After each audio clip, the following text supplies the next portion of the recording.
Hey, what's up, guys? Welcome to Earwax. It's Colin, and today we're going to be doing a review of the brand new Molly Tuttle solo album, So Long Little Miss Sunshine. Now, this is the latest solo album from guitarist extraordinaire, bluegrass superstar, Grammy winner Molly Tuttle, and this definitely sees her take a slight departure, or not so slight departure, of her most well-known sound, which is that of a bluegrass musician, and leaning pretty heavily into the pop atmosphere. Now, I'm definitely not a long-time listener of Molly's. I got into her about a year ago. I did a review for the last Billy Strings album, and a lot of people in the comments were recommending that I check her stuff out. And her 2022 album of Crooked Tree was definitely the one that I gravitated towards the most. Granted, that was an album that she had done with her longtime band, Golden Highway. There was a couple other albums under with that group as well. And this, very notably, is a departure from that. So it's a solo album from her. And yeah, I wasn't sure exactly what to expect. I definitely was not expecting what I got. Now, before we get into the music itself, if you guys could please like, comment, subscribe if you haven't already. All that stuff helps out my channel a ton. And without further ado, let's get into the track list.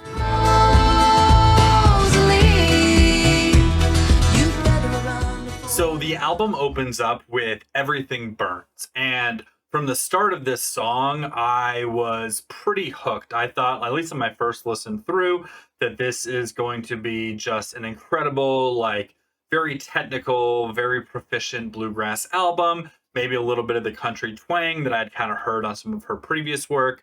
But the first like 15 to 20 seconds of this song is all setting that up. But then what it kind of settles into is a fairly straightforward, like, country pop rock song. But it's still good. It's catchy. I like her vocals here. The moments of that, like, really intricate string work that kind of shine through some of the more standard songwriting composition really kind of helps balance the song a lot.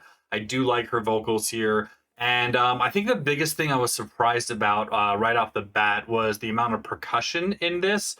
Generally not something you see in a bluegrass album, is a lot of percussion. But as I would quickly come to find, this is not a bluegrass album. Because after Everything Burns, we get into Highway Nose, or The Highway Nose. And this is about as much of a cookie cutter country pop rock song that I have ever heard. This sounds like a really bad combination of Taylor Swift and Jimmy Buffett.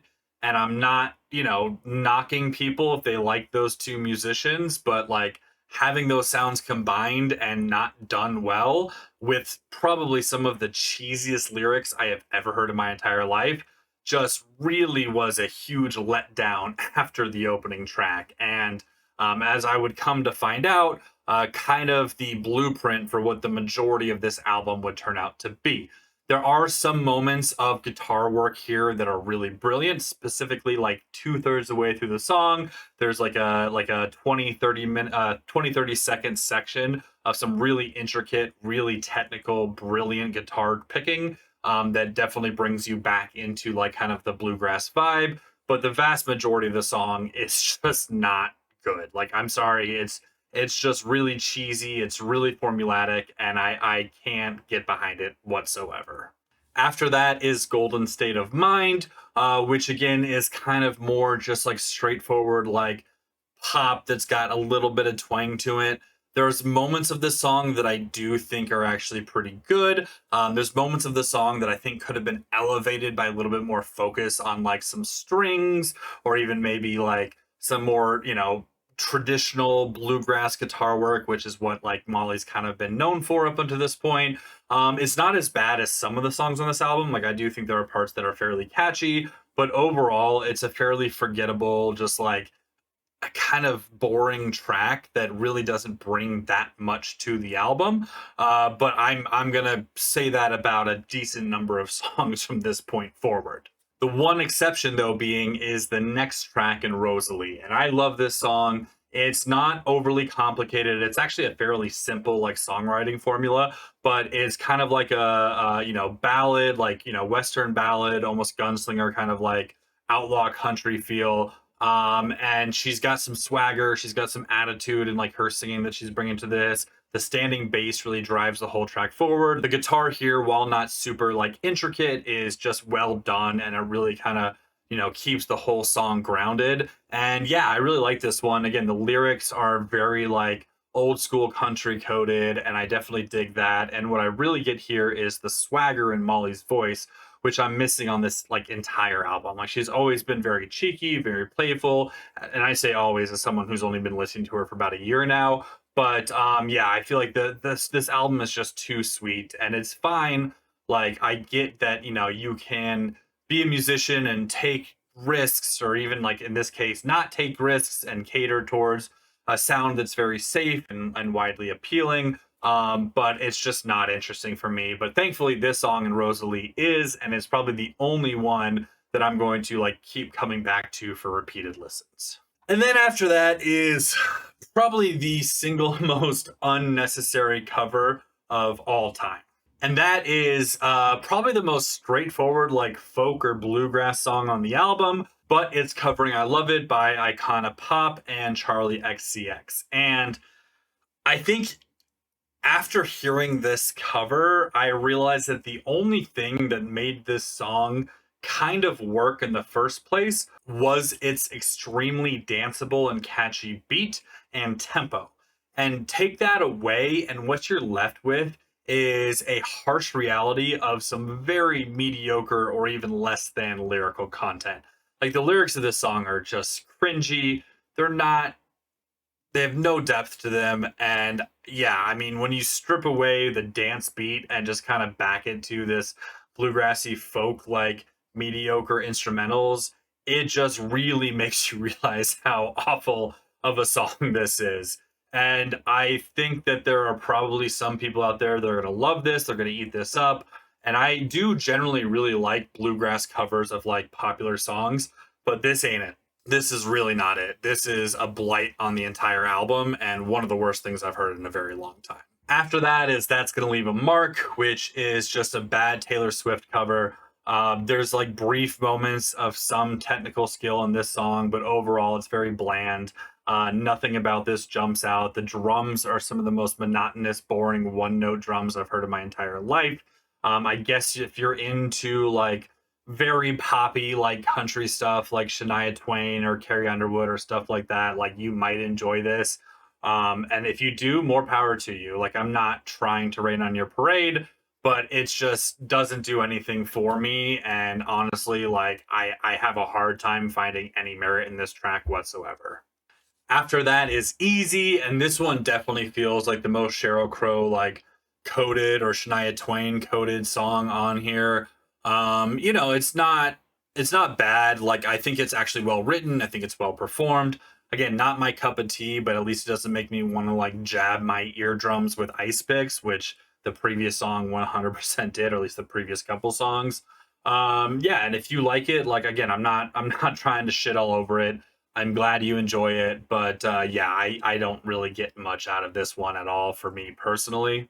After that is Summer of Love, which I actually do find moments that I enjoy. I think overall it's still a fairly like lackluster song, but there's moments of it that bring back like kind of like 60s coded like folk pop, which I guess makes, sense, or is appropriate for a song named Summer of Love. There's still nothing about here that really grips me. There's no edge. There's no like real defining features of it, but it's fine. Her vocals are well done. It's a well written song. It's catchy to an extent. But at this point, it's not enough to save what has been a pretty unpleasant listening experience for myself. And then we get into what I believe is like the main single off the album in Old Me, New Wig. And oh my God. So, first off, but before I get into this, I get why this is the single. I think there is a large generation of people, or a large demographic of people, that are going to resonate with this song so much. That being said, it is hands down one of the most cringe inducing songs I have ever heard. Like, she's trying so hard to shed her old self, and like, this is the new me, and I'm going to start my life again. I mean, this is Live, Laugh, Love turned into a freaking song. This is Eat, Pray, Love, the book, the musical. Like it's bad. I'm sorry. The lyrical content here is awful. The song itself, like it's got moments of catchiness, but it's also like trying too hard to be like edgy while not pulling it off. It sounds like a 16 to 18-year-old like girl wrote it, but instead it was written by a 32-year-old woman. I'm sorry. Like if you enjoy this song, more power to you, but oh my god, this is just bad. Like I'm sorry, it's just objectively not a good song. Thankfully though, it's not a super long song, so I don't have to suffer through it all that much. After that is Oasis, which I actually did find myself enjoying like at certain points throughout my 3 listens. Kind of more like of an old school country vibe than a lot of the other stuff on this album. Still not something I'll probably like intentionally go back and listen to more than once, but yeah, it's not as awful as some of the other things that I've heard up until this point. After that is No Regrets, and by this point in my 3rd listen, I'm regretting choosing this album as the album that I was going to review this week. Not because it was, that awful of a listening experience, although there was a couple songs that definitely like were, but more so the fact that like I try and for the most part keep things positive on this channel. There's moments that I don't for sure, and I try and give honest opinions, but like I really came into this album with high expectations, high hopes, because I loved what I had heard up to this point from Molly Tuttle. And 100% fair, like, this is not an album for me. I acknowledge that. I recognize that. This song in particular, you could tell me this is like early Taylor Swift, and I would not bat an eye, except for the couple of like intricate, like plucking parts in between that still remind me at the core of all of this subpar songwriting, like she is actually a brilliant guitarist. But like I just did not expect this album. And while I try and be as objective as I can, and I understand that this is just like one of my least favorite styles of music, I also like have to be honest with how I felt about it. And it's been almost overwhelmingly negative up until this point. And then we have The Story of My So-Called Life, which again, it just feels so immature. It feels so like, oh, this is, I'm gonna write and like pour my heart out into this track, and every like, whoa, is I don't know. I honestly have a hard time saying something new about this song that I haven't already said up until this point. It falls super flat for me. So if you really enjoyed this album, like, don't let what I've said like affect you too much. Everyone likes different music. I can't stand the majority of Taylor Swift's work. It's not for me. That doesn't mean I necessarily think it's bad, but it's just not for me. And I feel very similarly about this album, where there's a couple moments that I do think are objectively bad, and a lot more moments that I just personally don't like. That being said, it is my review, and all of my reviews and all of my opinions are very subjective. If you've watched any amount of my channel, you know this to be a fact. So with that being said, my grade is going to reflect my enjoyment of this album, and that is a D+. There's moments that I think are good. There's moments that I think really showcase her talent as a guitarist and a singer, but over 80% of this album, I just do not ever want to hear again in my life. So if you do like this album, that's great. If you don't, that's also great. Let me know what you think down in the comments. Let me know if I'm an idiot, if you think this is the worst review I've ever given. But I got to stand behind this one, and I don't think I'm ever going to give this one another listen. Outside of Rosalie, that is going on my folk and country playlist. So if you made it this far, thanks so much for watching, guys. Stay tuned for a few new videos coming out soon. And as always, I will talk to y'all later. Peace.